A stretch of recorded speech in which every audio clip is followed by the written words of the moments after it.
that roar when you ran out just puts goosebumps on the back of your neck. Moss went straight through Andrews there. He's just forever looking for an opportunity. Exhilarating football. That's a good sign of a good team. Accelerates and punches through them. And he's only going to get better. And the hammer stands them up. And Queensland going to do it again.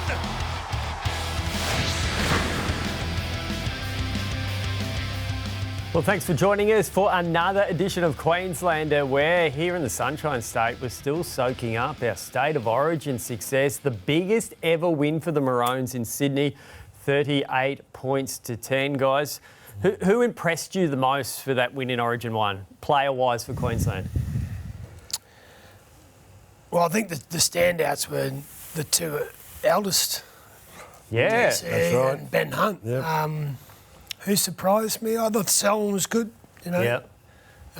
Got thrown into the game pretty early, and I thought he, you know, as the game, you know, wore on, he got better and better, so he was good. And it was a good performance. I know we only played against 12 men for 72 minutes, but it was still a good performance. But, you know, Billy said after the game, he says a lot more improvement, so... Yeah, I thought DCE was very good. The forwards worked as a unit. I thought that was pretty good. And Selwyn again, like Locky, I thought he was pretty impressive. He worked very well, very powerfully. He's a big thing. You just have a look at him every time he carts the ball, and you can see how he makes life very difficult for the opposition. But I was really impressed with the way that the forwards worked as a unit. You know, usually if you lose a game, the forwards get the blame pretty quick. But I thought their effort was really good, and you could just see the way that they motored on together, which I thought was absolutely outstanding. I thought the other player was the hammer. Yeah. I don't know how many hat-tricks have been scored at Origin level, but it wouldn't be many. I mean, all his tries, I don't think anyone touched him, but he was good. And he only runs as fast as he has to, too. Like, he almost like glides across the turf. Like, he doesn't run. That sounds weird. And he's always smiling. Yeah. When he's running, he's like looking at the people that are chasing him, just like, you're not going to get me. Yeah, I've never just smiled when I've ran a lot. Actually, I've seen people smiling or laughing at my slow pace. But the way he glides across the turf, and he just seems to be doing it so easy and almost, dangling the carrot in front of the opposition defence every time. It's a real thrill to watch. Just how majestic he is. I thought Mo Fotuaika was good too. A guy who doesn't really get raps. He's quite quiet, but he helped regain the momentum in that middle period off the bench. Yeah, and I think maybe all the talk around the composition of the bench all week might have fired up, you know, some of those blokes like Mo. May have took it as a bit of an insult that, you know, the bench was brought into question, and that was around, you know, Selwyn being on the bench. But, you know, someone like Mo might have taken that personally, and he was very good. So looking forward to game 2, barring any injury, there's no real reason to make any changes to the team. Do you think there'll be any changes to the team? Well, I guess injuries could force that, Adam. That old saying, if it ain't broke, don't fix it. It doesn't need to be.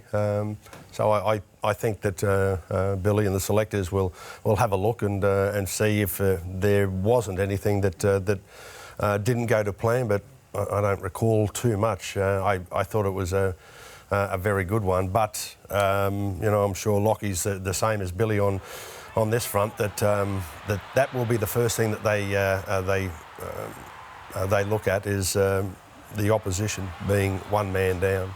It's not easy to beat a determined opposition that are one short, but it's a lot easier than it is if they've got a full 13-man outfit. So they'll certainly respect New South Wales' effort and regard them as being very tough to beat, and will be as determined as you've seen a New South Wales side, considering that they've got to win to keep the series alive. Yeah, wouldn't expect any changes, Lockie, barring fingers crossed injury. You've got to reward those players. There's no sort of, Cameron Munster's not back, so there's no sort of long-term players there that are coming back, and you just got to keep your fingers crossed that all those guys get through this week. What about the players who didn't make game one for Queensland, who have previously played before or in contention? Who would you like to see this week put their hand up, put pressure on the incumbents? David Fafita maybe comes to mind. Yeah. He's got to earn that jersey back. Yeah, albeit, it wasn't a great day for the Titans last weekend. But, Fafita, I think all those guys that had maybe been in the team, didn't get chosen or on the fringe, and Billy would have been speaking to all of them. All you can do is just play your best footy for your club and give yourself the best chance of, being discussed. And at the moment, you're probably just waiting for an opportunity from a suspension or an injury, but you still got to go out there and play well. And the Blues need a centre. Would you go Latrell? Would he be a guy that could put maybe a bit of fear factor in Queensland, given that what he can do? I'd be very surprised if he wasn't. Yeah. He's been there, done that. He's dominated. He's been very powerful in his charges with the ball. I think the only thing that will be there to be made more impressive is the way that he can add some real strength to the New South Wales back line, and not belittling their performance. It was tough without one player. But he's been there before. Yeah. He's been there, done that. He's done it at interstate level, at international level, and I just see him as the one that could add some real spark to the New South Wales team. And he's got that about him. He can make life fairly uncomfortable for an opposition back line if he's in the right frame of mind. And I'd imagine that if he got that chance, he'd instantly be in the right frame of mind. Well, he looks to be in the right frame of mind. He's in a much better spot. You can tell he's obviously the Rabbits are playing well, and he looks to be a lot happier. Look, it always worries you when you've got a player, if they're on their game and you can't coach against them. They can just do stuff that you can't stop. So, but it will be interesting to see which way Maguire goes. I think he showed his hand in his selections in game one. Does he change a card in that hand? Yeah. That's the interesting point. I agree with you, Locky, there, because he, if he had have thought that they could have come up with a better side, he would have done it. Yeah. Game one, he would have chosen that. So it'll be interesting to see whether he sort of says, "Oh well, I'll change that." That wasn't the right team for game one, and this perhaps could be. So it'll be a big call, a big admission, but certainly they've got the. They've got the pressure on them at the moment. They need to keep the series alive. Yeah, and you look back, some of the biggest defeats that the Maroons have copped in recent years have been when Latrell has played for the Blues. Tommy Turbo as well, when they get the roll on. So, but you'll think they'll roll the dice there for game two. But the Origin series has already had an effect on the Queensland teams. All three lost on Saturday, the Titans, Cowboys and the Broncos. Is this a bit of a danger sign for the Queensland teams for the next 6 weeks, given how many players they're losing?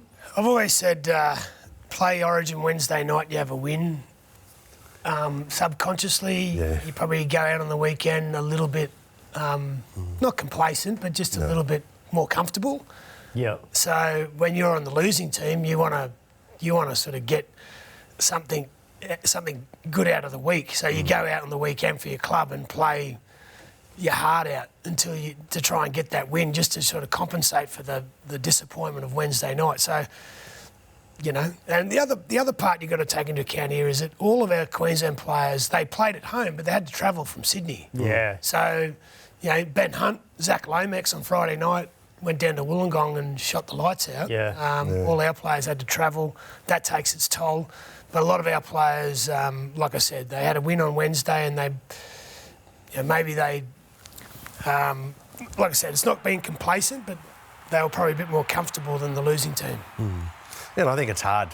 They would have been in a great frame of mind after the Origin win, and not saying that they were, taking it completely the wrong way, but certainly that they'll be taught a lesson. And the Queensland team's at a bigger disadvantage than the New South Wales teams, given how many players they contribute. I think Cowboys had 6, Broncos had nearly 6 if you include Piakora and Ezra Mann, who didn't train with them during the week before they were in camp. Are they at a bigger disadvantage come Origin time, given the smaller selection base? Look, yeah, you would say they are. But again, Penrith could be in the same question. Penrith played well on Sunday. They had a couple of days extra, but Cowboys beat the Roosters in Sydney without their Origin players. So, look, there's a lot of debate around it at the moment about when the game's meant to be played. But there's no doubt it takes a physical and a mental. It does strain both of those things over that 6 weeks period. But the clubs have been doing it for a long time now, and how they manage it and how they handle their players, I think is really important as well. And that coaches, they've got a mindset before they go into the series about how they're going to manage that. But a lot of the times that can change depending on where they are on the ladder. Oh, you're right, Lockie. Getting back up there after an Origin win, easier said than done. And they would have been determined, looking at chalking up a win at club level, but certainly there was a fair bit put into that game. The physical nature of each and every player's performance was quite extraordinary, and I think that they would have been doing a little bit tough mentally. And Locky, you mentioned their scheduling. Monday nights has been tossed up, or tried and true formula on Wednesday nights, because previously we've played it on Sunday nights, I think. Monday nights, does it have merit?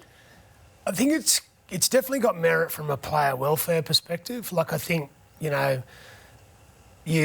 have your players at Clubland leading into going into camp, so, they only miss that well, do they miss any games? I don't know if they would miss a game, would they? It depends on who has the bye. Oh, yeah, that's right, yeah. But, look, I think we've done a Monday night before, so the only thing I'm concerned about, and I know this isn't about the players, this is about the revenue that comes into the game has got a lot to do with the broadcast viewing. Yeah. So if you don't have that 10-day lead into an Origin and you play on a Monday and you don't get the ratings that you need, then it obviously impacts the game financially. Yeah. So there's obviously a balancing act here. There's the players and there's the stakeholders like the broadcasters. So it's an interesting debate that's going to happen. But the other part of this is you play your Clubland all the way through to Sunday, and then Origin gets another three days of all we're talking is Origin. So the build-up would get definitely impacted on a Monday. That's the big thing. You get an extra 2 nights to talk up the game. Yeah. Kind of like with Vegas, why we're all talking about Vegas at the start of the season, because nothing had happened. So we had the full lead up to that event. So, I think it'll just detract too much if we play it on a Monday night. Yeah, it works for the players, but I don't think it works for every stakeholder involved. Well, one Origin player we're currently missing here in Queensland, Tom Flegler, reports come out. He's having shoulder surgery because it's nerve damage. Won't play again this season. Potentially could affect his career. How worrying is that for such a gun guy like Flegler? Played in a grand final last year, played Origin, played for Kangaroos. Yeah, I love the way he played too. There's physical confrontations every time that he took to the field. Is it something to be concerned about? Well, yeah, without doubt. Hopefully he's going to be able to recover quite well. But there's already talk that his career could be affected. Well, I guess the only 2 people that would know that would be Tom himself and the surgeon to go on with it. So, but he has been very good. He's one of those blokes that if you knew that you were playing alongside him in a team, he'd be giving his best performance, his most physical performance, every time that he ran onto the field. And he's just a guy that never give up. He was so good for the Broncos last year. He just started to mature, and he has a big career in front of him.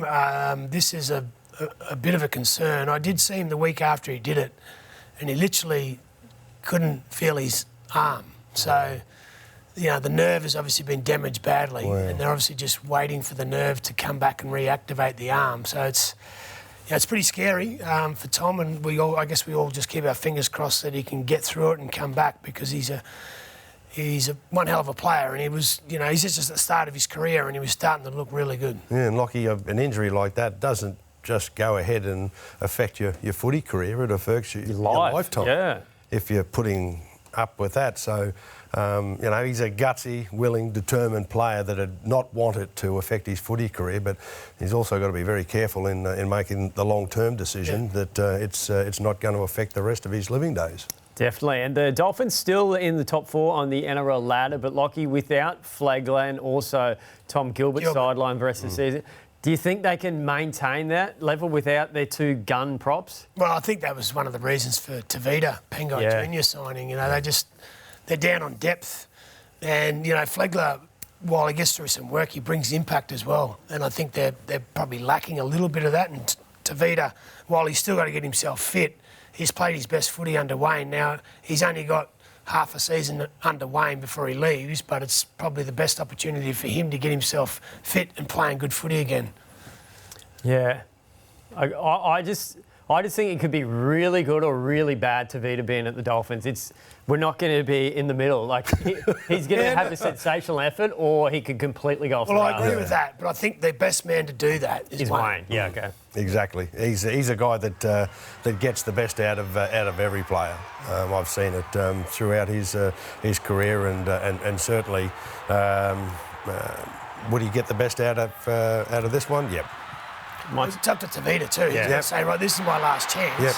I'm under Wayne. Yep. I've got half a season. Yep. If I don't get myself into shape and if I don't find some form, well, my NRL career could be over too. Yeah. If he does find form, maybe he might be going to the Rabbitohs next year. Might be a smart play by Wayne just to get a bit of game time. I think a lot depends on how he goes over the next couple of months. Yeah, but he seems to have everything that a footballer needs. Yeah. Power, he's confrontational, he's got everything that's required, so let's wait. Time will tell. Well, this time last year he was a State of Origin player. Yeah. He played in Game 1 last year for the Blues.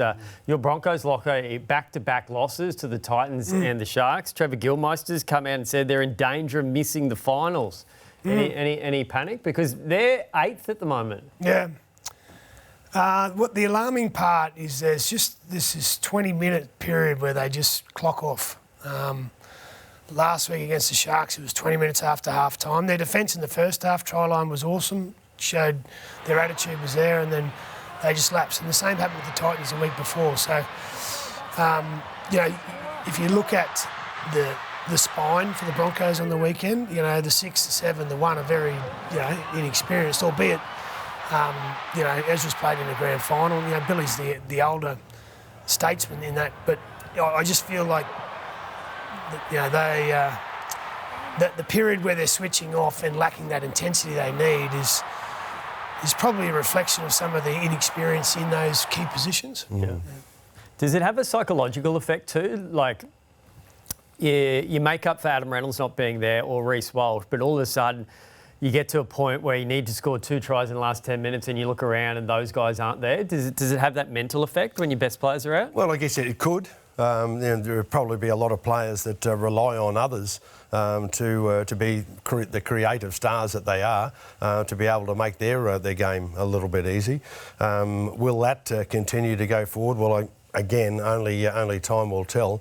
But it's certainly when you rely on those players. You furthermore bring out the importance of every player playing a role in the game, and I'm sure that the coach will be expecting that will continue. And they've got a tough run coming up. They play the Rabbitohs, who are suddenly back in form. Then they play the Warriors in New Zealand, I think. Then they play Penrith again. So this Origin period, like he's got his hands on his ears. He doesn't want to hear. I think one thing, watching that game on Saturday night, they needed to support the State of Origin players a bit more. Like Payne Haas and Pat Carrigan did so much work in that game and they didn't have enough friends.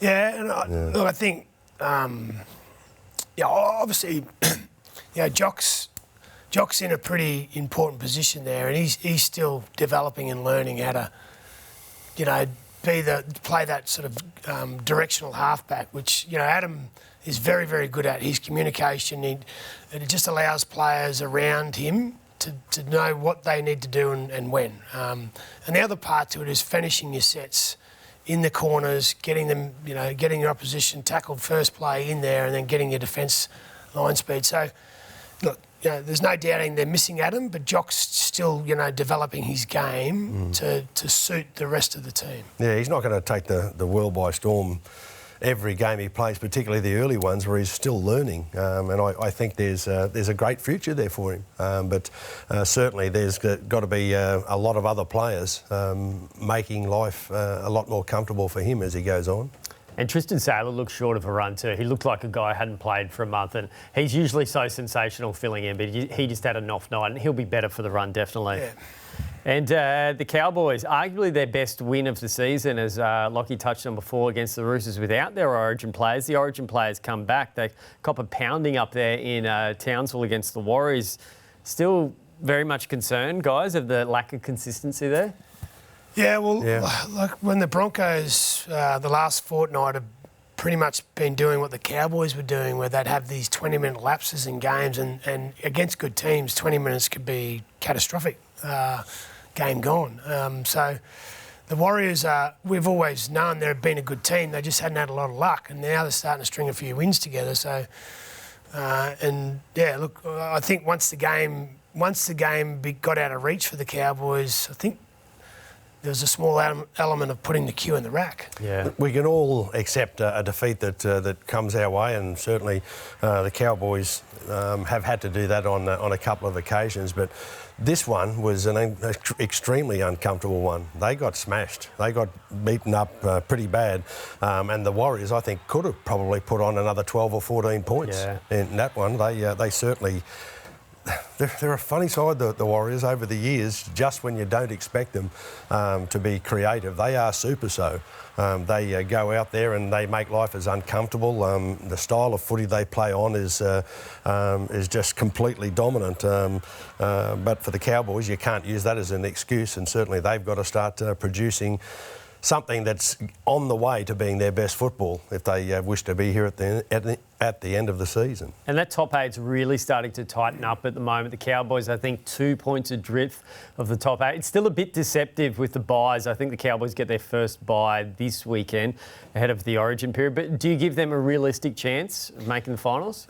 They've got to find an 80-minute performance. And I hear Todd Payton say it all the time. They're just not playing 80. And I think that's the key for them. Now, they've got, they had a change of captaincy this year. 2 young guys that have a great attitude. They show the way with their work ethic, but they're probably still learning and developing themselves as a leader in that capacity. And I feel like the consistency component has to come from the more experienced players. They're the ones, while they might not be the captains, they drive the standards. Yeah, good to hear you say that, Locky. And too, the halves, they've been somebody or a pair of players that really are expected and did quite often lead the way for them. Obviously, it's something Tom Dearden has had a pretty physical season. I think it's probably been one of those where he's found himself getting targeting virtually every game now. You see the big, huge boys just running straight at him. He'll get up, he'll take one tackle to get back on side, they'll run at him again. And I've liked the way that he's volunteered his services. Once again, he's a gutsy kid, but certainly they're going to have to get a lot more assistance from other players around them if they're going to be there at the end of the year. And that'll be a learning period for him, although he played one Origin game previously, to play an entire series as opposed to playing one game. Yeah. Oh, look, I think it was a big call to change the captains, and then you bring in some young kids, right? Yeah. So Tom's and Reuben are always going to give 100% every week, right? But they're still trying to manage or learn how they lead that team as the captains, and I think that's still a learning curve for them. And now you've got to throw in, Tom potentially playing 3 games of Origin, and so it's all new to him. Yeah, even as a Cowboys supporter, I'm not confident they'll make the top 8. What we've seen the first half of the season, they need to be more consistent, as Locky says. They're a team that's very, very inconsistent is the Titans. Seem to be getting back on track the past few weeks, but they were hopeless against the Rabbitohs. Where'd that come from? Well, I would say I've got to give some credit to the opposition. They're going good at the moment. Yeah, okay. The Rabbits. You've got a spine of Latrell Mitchell, Cody Walker at halfback, Jack Whiten and Damien Cook. So not a bad little spine going on there, and they're starting to find some footy and some confidence. It's a big game for the Broncos this week. But yeah, the Titans, I thought they showed, again, the resilience that they built this year. I just think the opportunities that South's got, they just took every one of them. And the ones that the Titans got, they didn't. So that was probably the difference, and then the game got away from them at the end. Yeah, the game, I think they've had some issues. I know Des has sort of been working overtime on trying to find out exactly how they can improve. He's one of the guys that likes to rely on a set of plans. Through his time watching him at Manly, he's one of those guys that, you can sometimes think that you know what's coming your way from the opposition, but Des quite often brings them to a level where it's impossible to stop them, and hopefully they'll be able to find that. They just look like they're a little bit shy of their best form and confidence in particular, which appeared to me over for their last couple to be lagging sadly. Yeah, they've had a few good wins recently, but I felt there was too many soft tries in that game. But I think in attack they miss AJ. Yeah. Oh yeah, definitely. He's the heart and soul of that team. I think that about wraps up our show. Special mention too to the Queensland women's team. How good was that finish? You were at the ground, Lockyer? I was sitting on the sideline with sideways rain coming in. And I think like a lot of people, it just looked like New South Wales were always going to win. Yeah. And just Queensland just kept, particularly late in the game, kept turning them away when they're on their try line, and then all of a sudden they got some confidence out of that, went down the other end, and Lauren Brown, who loves a goal, knows how to ice a field goal, got herself in position and smoked it. It was awesome. And the conditions, a lot of people say that's the worst time to try one of those field goal attempts when you're playing in situations like that. But the way that she did, as Lockie said, smoked it. It never looked like missing. Never looked like it. And the celebrations had started, and you could just see the look upon the New South Wales players' faces. They couldn't believe it either. Thought, we're gone. She's done that to us. So congratulations to the girls. They've done that. That was a wonderful effort. Yeah. Fantastic effort. It'll be... Townsville will be rocking. Yeah, for Game 3. Hopefully sell-out crowd up there. And that Taryn Aiken try, to me, that was almost Wally Lewis-like. It was. Like number 6. Hand it on to somebody else and let them do the hard work. Did you have an armband that when you scored that try in 89? No. I'll have to look at the vision. I thought maybe minus the arm. We'll call Gary Jack. Maybe Gary Jack will know. He got knocked off by that arm. But there was no steel in there or metal in there. No. That was Mal's one back in the day. Yeah, Mal's. Yeah, he had one of them. Yeah, congratulations to the Queensland women's team. Game 3 decider up there in Townsville for the first time ever. But this weekend, the focus back on the NRL. 2 big games live and free featuring our Queensland teams. Thursday night, Dolphins against the Sharks. And then Friday night, the Broncos versus the Rabbitohs. Thanks for joining us. We'll be back next week. This year, NRL on 9 is your one-stop shop for all footy. That's right, Freddie. Not about the highlights. Action. 7 days a week. Billy and Gus podcast. Get that on your drive on the way home. Immortal Behaviour. Grab a seat on the couch for that. And, of course, my favourite, Freddie in the 8. The best footy brains, the biggest games. Don't trust the algorithm. Subscribe to NRL on 9 and get all your entertainment there.